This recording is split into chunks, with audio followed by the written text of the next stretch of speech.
Hello, ladies and gentlemen, and welcome back to Football Manager 2019 with Zebu Nation. And today we have the post-season review for the 2020 MLS regular season, or the season in general, not just the regular season, the entire season. And of course, it wouldn't be a post-season review without emails. We got a ton of emails to take a look at. So, of course, we had our postseason press conference. They asked about Akugo. I said, sure, he's going to be happy with a MLS Cup victory. Why wouldn't he? So the press printed that, I guess, whatever. Anyway, got some interesting new emails. Akechi sets a new average ratings record, 7.49 over 34 appearances as a new MLS record. Przybylko had the previous high with 7.4 last year when he played for Atlanta. So we got some highly rated players on our team, that's for sure. Our best 11 is just about our starting 11. We got some interesting names in there. Of course, Stefan in goal.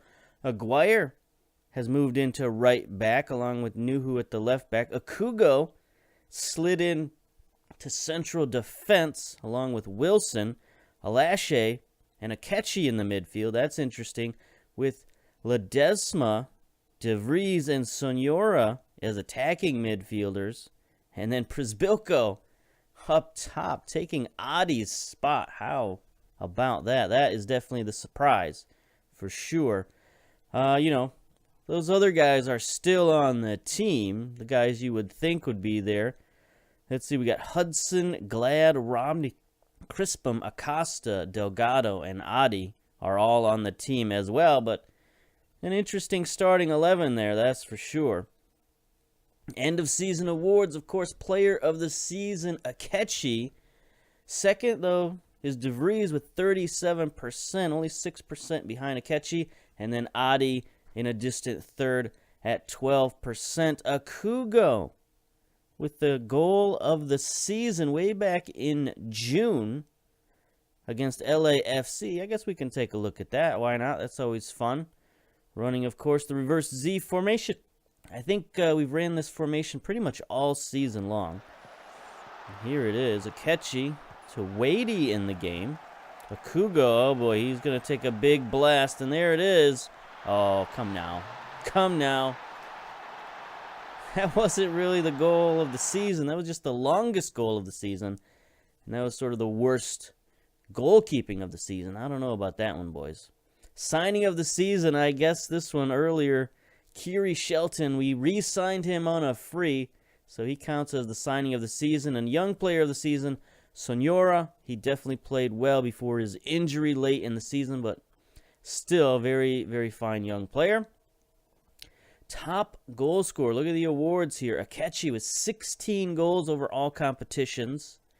Also the highest rated player, 7.44 overall ratings. So he had a slightly better rating in MLS. Most assists, De Vries with 15 again.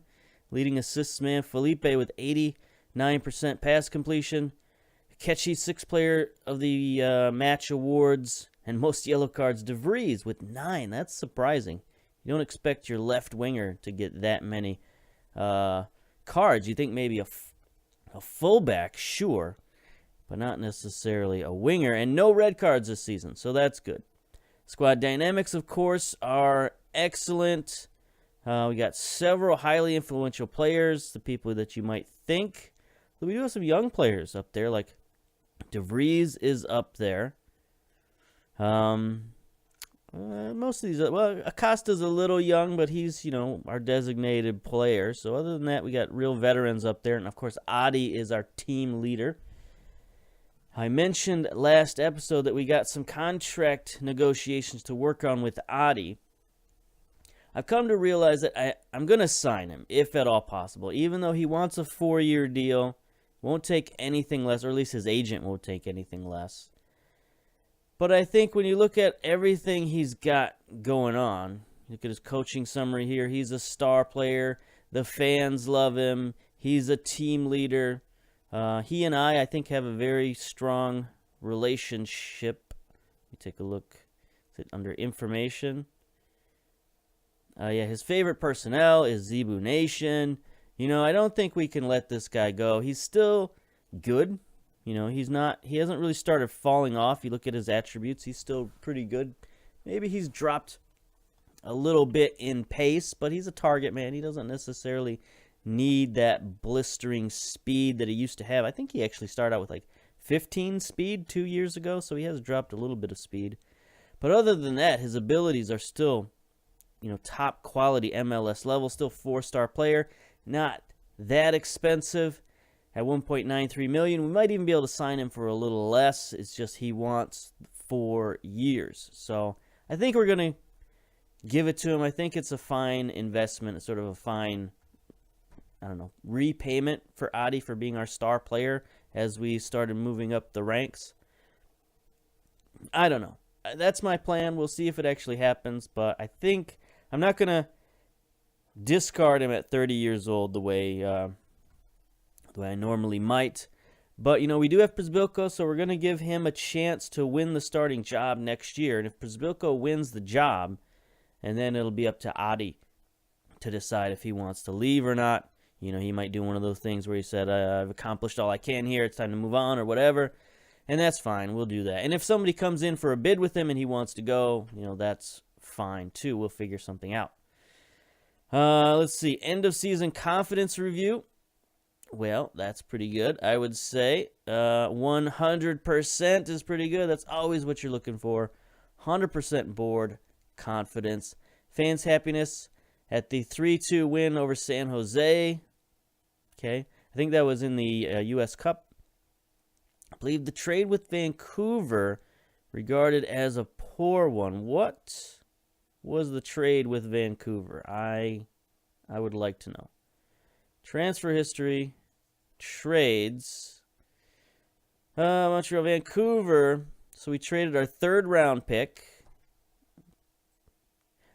It's when we traded away the 2nd pick in the draft for $1.8 million. I think they wanted us to take another player, but you know what? We got enough players, so we're good. We're fine there. And that was definitely out of character for me. I almost never trade away high draft picks. I usually trade 4 high draft picks, but $1.8 million, I mean, that's a lot of money. Anyway, season-ending injury report. We didn't have a ton of injuries this year. I mean, look at that. We had Philippe, obviously, was a bad injury, but we were very deep at his position with veterans, so it wasn't really that big of a deal. But other than that, not a ton of injuries. Not a ton of injuries to very important players other than Sonora near the end of the season was out for a few weeks. But again, we had enough depth that it didn't really make a difference. Season start, I always like to start 5 weeks in the season. I feel like that gives you enough preseason games to get your guys match fit going into the first season. And, going in the first game, I mean. And we have Champions League this year, so we need to start. Maybe we should even start a little earlier to get ready for Champions League. No, I don't think so. Champions League is a little bit later now than it was in previous seasons. In previous seasons, I definitely would have started 7 weeks in, but we don't have to, we don't have to play in those early games anymore, so it's not really that big of a deal. Okay. Now we get some awards. How about this? Akechi, Comeback Player of the Year. 26-year-old Spaniard, 33 appearances, 15 goals, 10 assists, 7.49 rating. That's amazing. That is incredible. Let's take a look at his career stats. So we picked him up on waivers last season, at the end of last season, where he had 2 goals, 5 assists. This year, 15 goals, 10 assists. Crazy time. He just exploded. I've never seen a midfielder play like this. Personally, I've never had a midfielder play that well in a season. It's just incredible. And it's not like he was playing his normal, attacking playmaker or something like that. He was playing central midfield. Now, we had him at the roaming playmaker, so he ran around a lot. But still, he was down in central midfield. He wasn't in the attacking midfield slot. So for him to have 15 goals, many of them were aided, of course, by PKs. How many PKs did he have? Does it say? Doesn't say. Maybe we'll see that when we look at the stat. Oh, there it is. Penalties. 6 PKs in the league. No, he was 6 of 7? Sure. 6 of 7. That has to be. You can't have 7 of 6. That makes no sense. Anyway, great season. Great season by Akechi. Outstanding. Landon Donovan, Player of the Year. Akechi. So we have back-to-back Players of the Year, sort of. We picked up Acosta after he won the Player of the Year last year, and now Akechi wins it this year. So that's a pretty good midfield when you have back-to-back league MVPs, essentially. Rookie of the Year, Keith Higgins from Vancouver. Central midfielder. We didn't really have many rookies play a ton this year. Just our fullback. Other than that, not a lot of rookies played at all. MLS Keeper of the Year, Cesar from San Jose, with 38 goals allowed in 39 appearances. A goal a game is pretty good. Stefan finished second. We'll take a look at stats and stuff after we're done with our emails. Romeo wins the Defender of the Year. None of our guys were up for the list, but it's another Philadelphia guy. Romeo, Brazilian left back, 7.41 rating. Okay, pretty good. Coach of the Year, who else? Zebu Nation. And a 66% win ratio is pretty outstanding. 27 years old, win the MLS Cup when we weren't expected to. Take a look. We were expected mid-table, I think, in the season preview.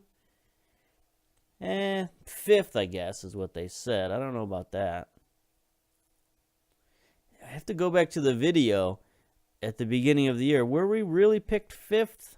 I don't seem to think we were. But anyway, we weren't picked to win it, and yet we did. So outstanding. Cincinnati players named to the best 11. How about half our team? Stefan, Glad, Wilson, Akechi, DeVries, Acosta, and Adi, all named to the best 11 in the league. They're joined by Jungwirth and Rivero from San Jose, also Erickson from San Jose, and then the lone player not from one of those two teams, Vieto from NYCFC. So, pretty good. 7 of your players were selected to the best 11. That's pretty good. And there we go. There's our email. So we can take a look at our stats real quick on the season. Look at this. Our leading appearance man, Akechi. 34 appearances in the league. That's pretty wild. 34 games in a season. So Akechi played every game this season, at least, if not a starter. He was in there as a substitute. That's pretty wild for a midfielder. That's, the kind of consistency you don't always see, especially in the MLS season where you've got a lot of back-to-back games and long travel and all that stuff. It's pretty difficult. So for him to come back, after not a great season last year, it's just amazing, amazing. 15 goals, 10 assists, 4 chances created, 7.49 rating. We saw that before. Just underneath him was Acosta. Now, I know earlier, a couple games ago, we were talking about Acosta and saying, man, why isn't he better? Why isn't he doing more? But, man, he still played pretty well. I think just next to Akechi, he doesn't quite look as sharp, but he still had 10 goals, 4 assists, played 31 games, had a 7.13 rating from the attacking midfielder position. That's pretty good. I mean, any other season we would take that and say that's fine. 10 goals out of your attacking midfielder, that's outrageous. And for him to get, that in the same season when Akechi had 25 goals from your midfield is wild. Stefan with 30 appearances, 6.91 rating. Sure, that's fine. We don't have our goalkeeper stats up here. Maybe we can look at Stefan individually, maybe. Here we go. 30 appearances, 31 goals allowed. I will take that any season. Give me that for sure. It's better than, a couple seasons ago when they had 43 goals in 25 appearances.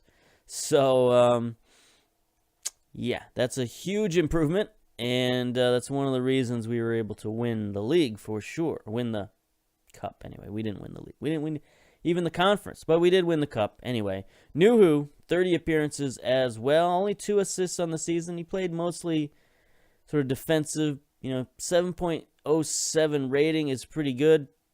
Averaging 1.48 tackles. 79% passing is pretty good for a fullback, so we'll take that. Adi, 10 goals on the season. Isn't tremendous. But, with everybody else in the team scoring so much, maybe he was more of a setup piece or a distraction piece than, a prime-time goal scorer. Especially when you look at De Vries, added another 7 goals in from the left wing. 13 assists, 12 chances created, 7.35 rating. Another magnificent season from the youngster. How old is he now? 23? 24 years old now. Valued at $3.2 million. We're probably going to have to give him a first-team contract here pretty soon. He's sitting there at $70,000 per season. I mean, that's the bargain of the century. So I'll probably try to give him a better contract coming up real soon. Don't want to, make him angry. Don't want to lose him to poachers or whatever. We'll give him that. Glad and Wilson, our 2 central defenders, they played a lot of games this year, 24 and 25 games. Again, great ratings, 7.18, 7.22. Akugo played a lot at the end of the season, the old man of the roster. He's 29 years old, at least the old man of the midfield. 23 appearances, 5 goals from defensive midfielder. It's just out of control. 2 assists, great rating. Kiri Shelton played 20 games this year, all told. 4 goals, 5 assists. That's pretty good for a reserve player. And then down the list, Sonura only played 16 games this season, so he was hurt for quite a while. Still had a 7.51 rating, so 7 goals, 7 assists in 16 games. So if he had played a full season, he would have been probably right up there in terms of our top performers. Przybylko, 8 goals off the bench. Richie Salvador played decently. 6.75 rating isn't great. 17 total appearances. For a youngster, that's pretty good. And down the list we go. So, what do we got coming up next? Well, I'm probably going to pause it here because we got some stuff going on here. So, there's the cup. We're just one day past the cup when all this stuff happened. So we've got the restricted transfer window opening up, and then the waiver draft, the re-entry draft. They're going to do the Champions League draw, and then on the 1st, we'll get our new intake of youth. So I'm gonna go through all of that stuff off camera, and then we'll come back and do a recap. So I'm going to pause it here, and we shall return. Okay, we're back. It's late December, not quite the end of the month, but a couple of things have happened. First of all, we got hit with a tax bill, $2.6 million. Estimated our taxable profits were $8.86 million, so that brings us to, of course, the commercial summary revenues are up. Everything's looking good. $2.3 million in sponsorships. Last year we had 1.68, so that's a significant improvement. Corporate hospitality is up to $969,000. Everything's going up. Match day and commercial, 1.7. Even TV revenue's gone up, 3.68. Competition money, we won all those prizes, so we got $800,000 in prize money. Lot of jersey sales this year, 2.28 million in with non-domestic sales and amounting to $228K. So we got to improve our non-domestics. Maybe we can go on a tour or something like that. Maybe Usually the farthest we could go is like Brazil. Occasionally they'll let us go over to Europe, but not usually. We'll see. Anyway, we sold over 15,000 jerseys with Akechi Acosta Przybylko, surprisingly, third place on the list. Adi and then Zach Steffen coming in fifth. So that's pretty good jersey sales. We got a new scouting budget. New scouting budget is still a little low. 235,000 is, I don't know, not a lot. So we're going to increase that and do something about that.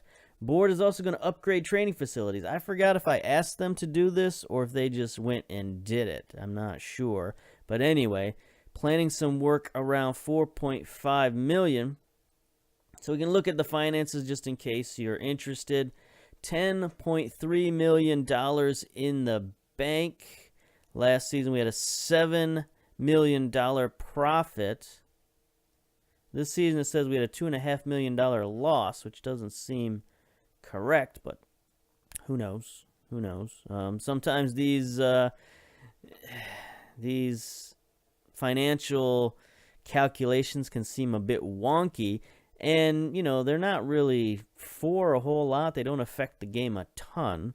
They do affect it a little, but, you know, if for some teams, if the finances are off, you can, like, hardly notice at all. But anyway, league-specific-wise, we got a lot of interesting stuff going on this year. The league's salary cap currently is at $4.24 million, and we're spending well under that at the moment. We got 1.32 cap remaining, 0.32 million. Transfer budget, 2.3 million.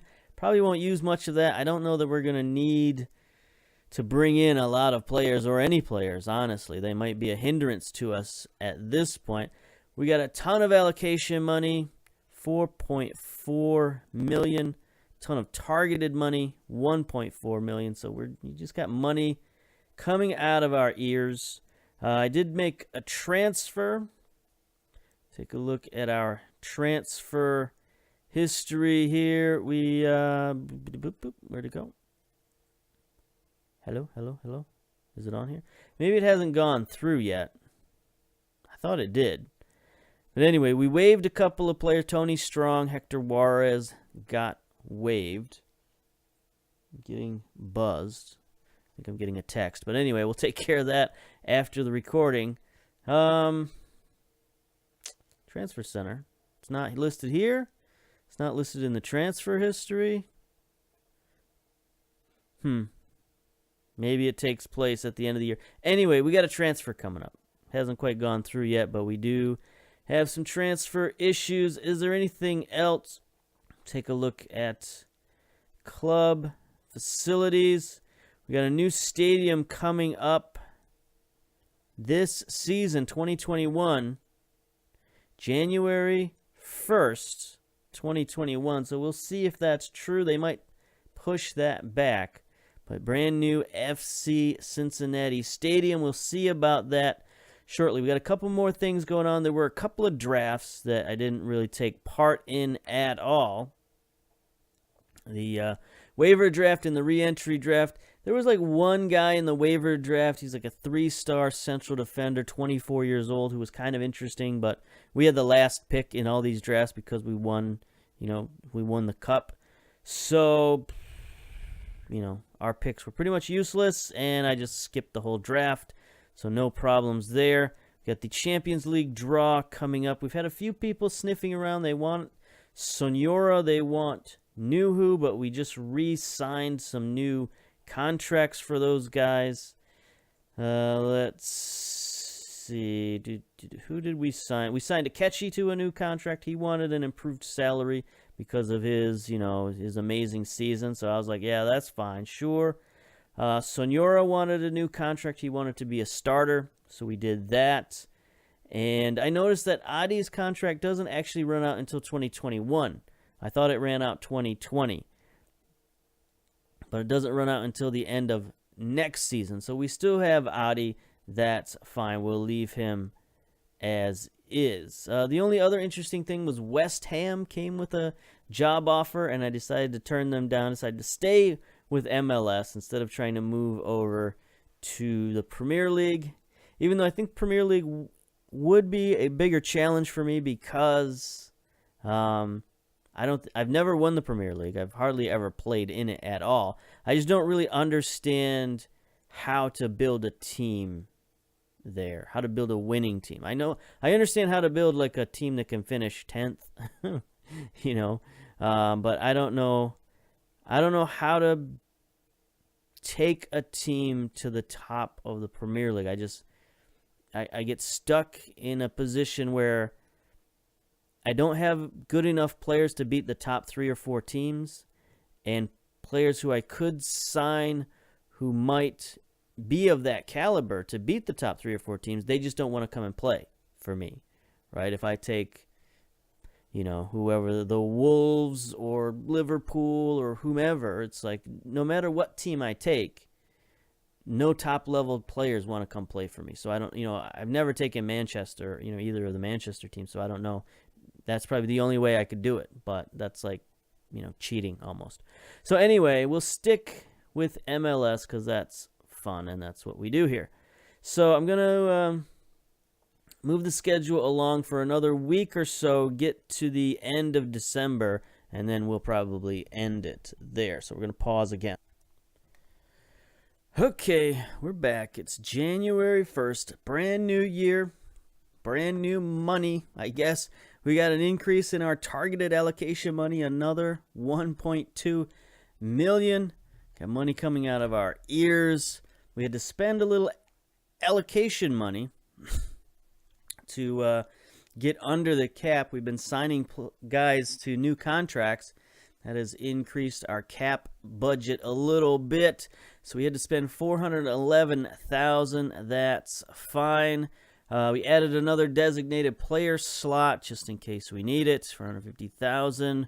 Got the MLS Super Draft coming up in a couple of weeks, but we're not going to get to that here. We just received $3.6 million in TV money. So we can look at the finances real quick. 9.4. So even though we just got a bunch of money, we also just lost some money. So I don't know if we had to pay for last season. 3.52 million. I don't know. Budgets and finances are looking weird.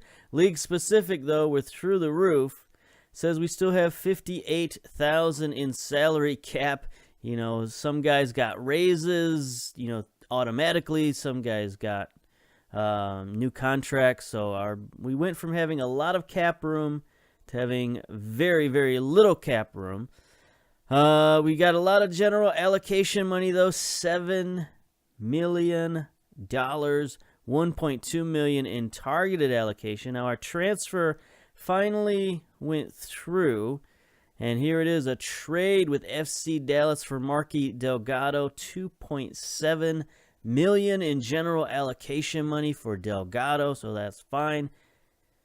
He would have been in the running for a starter at defensive midfielder and midfielder, but we got a lot of dudes there, so we just had to kind of clear him out because he was making a decent salary, $255,000. That's kind of a lot. If he was still on the team, we'd be way over the cap. So, cap move, it's fine. It's fine. He's worth 2.2. We got 2.7 for him. That's about as good as you can expect to do these days. Then, of course, we had our intake of youth players. We had 4 players leave. None of them looked particularly spectacular. I mean, Jefferson Gonzalez was okay, I guess. We're scouting him. That's not really what I intended to do. Scout summaries when I wanted to look at. Anyway, we lost a few guys because they graduated, but for the most part, our academy is looking pretty slim. Pretty slim. The only guy we got in there who's looking like a decent prospect is Corey Schultz, a right back. Decent physicals, doesn't really have the jumping reach that I like, but he's okay. 8 tackling, 8 marking, 8 heading is pretty good for 16 years old, so he's got some potential there. And then Simon Burton, 16-year-old striker, 13 pace, 15 acceleration. He's a pressing forward, only 10 finishing. Does have 10 heading, though. 17 bravery, 16 aggression. Again, he's only 16 years old, so he's got some time to grow. But other than that, we don't have a ton of great players. A lot of strikers and defenders, which is fine with me. But, we're not going to get a lot of help from our academy. We've pretty much signed all the best academy players we've had. So we're just going to keep growing those guys from the first team and, training them there rather than training them down here in the academy. So that's fine. Finances, we looked at that. We're looking good. Board, we've looked at this. We've dropped down to very secure, New season, starting out at 74%. Though is pretty good, even though we're down from our 100% rate. But still, you know what? 74%. By the end of the year, I'm sure we'll be great. I don't think we've gotten our... we haven't... Yeah, I guess we did. So reach the wild card. I don't remember any of this. Finish around the top of the league for the Supporter Shield. Reach the quarterfinals for the U.S. Cup. I think that's last year's stuff. I don't know that this is this year's stuff, even though, we do have our schedule. So we got friendlies. We've got, the MLS schedule, quarterfinals. We don't yet know who we're playing in Champions League. I don't think we'll quite figure that out until the early rounds are done with, because some of the smaller teams still have to finish all of their qualifying rounds to qualify for the final 16. So I don't think there's a lot left to do in terms of stuff we want to get to in this episode.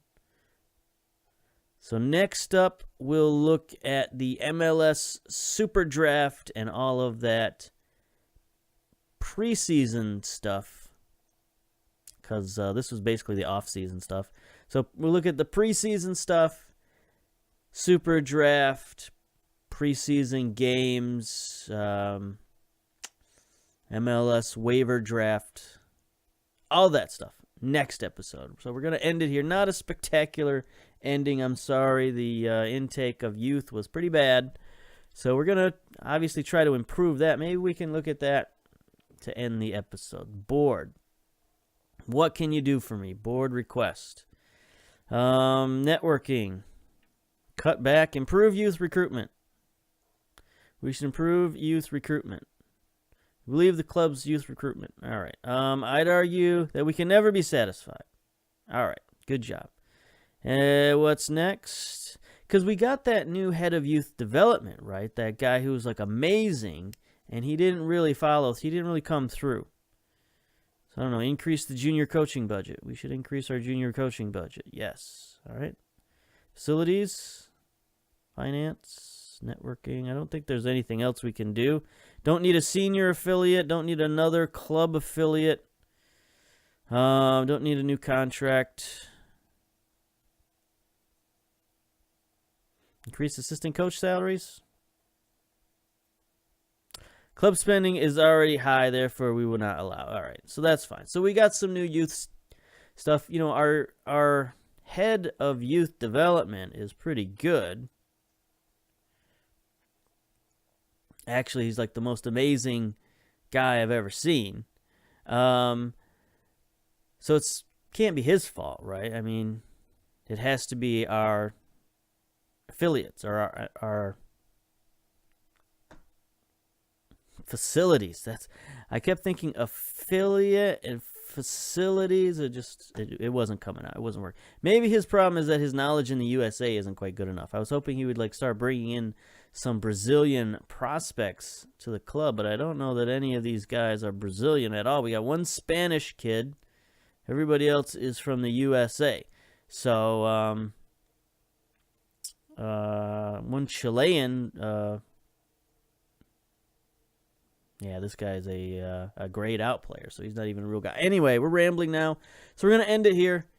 get to next season and hopefully start marching up that hill again and win the Supporters Shield and all that stuff. So until then, until next time, we'll see you later. Bye-bye.